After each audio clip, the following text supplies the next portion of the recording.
Hello everyone, this is Crota giving you a shoutcast in a game between ExcuseMe versus Hyun here on Tall Dareem Altar. We have Hyun spawning as the blue Zerg player here at what I'll call the 2 o'clock position.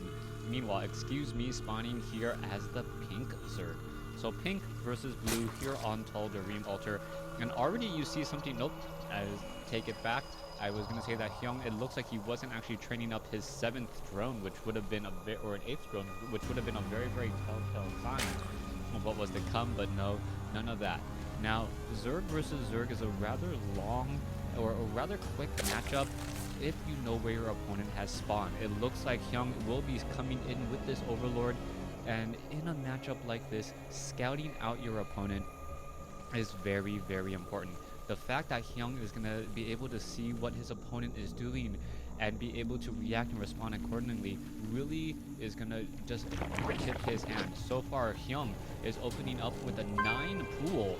So a 9 pool, not going over for an Overlord yet, and this is going to be a huge play coming in from Hyun. Hyun taking a very big risk, a very big gamble going in for this 9 pool, and we'll see whether or not ExcuseMe scouts this out, or if he's going to perhaps try to go for an early hatchery.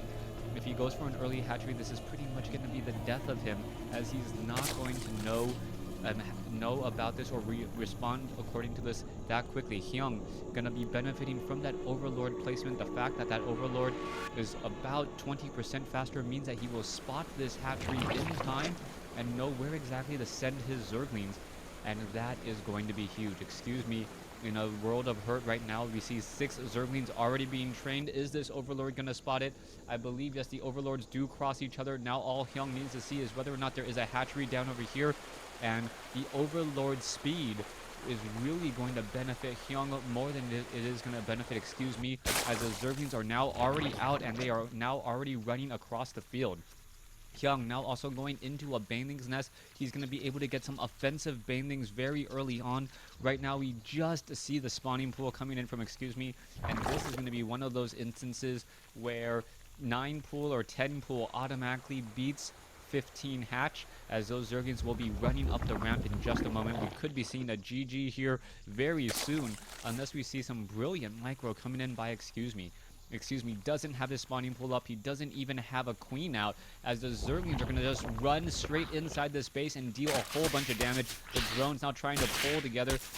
By doing this, the drones staying very, very close together, the drones can actually all attack the same target at the same time. The problem will be the fact that these Zerglings are going to be morphing into Banelings very, very quickly. There are already 2 Banelings morphing back over here. And if all of those drones are stacked up all together, that is going to be a lot of death in a very, very short amount of time here. Banelings are now making their way in. The Zerglings are now going to try to dance. And now, oh, the Banelings are spotted. This could be huge. This could absolutely be huge here, as we're going to have 2 more Banelings come in here as well. Where are those Banelings going to go? The Banelings are trying to split, and there could be a detonation. There is one quick detonation. One Baneling could take out another group there, as the Zerglings are battling it up. Hyun taking a very nice lead. It is 9 drones to 9 drones. There's Zerglings inside the base, taking down more drones off over here. There is mining going on over here, but no queens in play. And the queens would have really just opened up the different sorts of strategy, as TSL's Hyun ending this very, very early before the 5-minute mark in the game, sacrificing much of his economy, but really having it pay off. It really looked like a manual detonation with those Banelings could have dealt a lot more damage. What ExcuseMe was trying to do was he was trying to utilize the fact that if drones are stacked together, they can all attack the similar target and deal a lot of damage to those targets there, like those Zerglings. The problem with stacked drones, though, is anything that deals splash damage, such as Banelings or Hellions, can really destroy them very quickly, and that's what we saw here. Game 1 in this series goes to TSL's Hyun over ExcuseMe. Stay tuned for Game 2.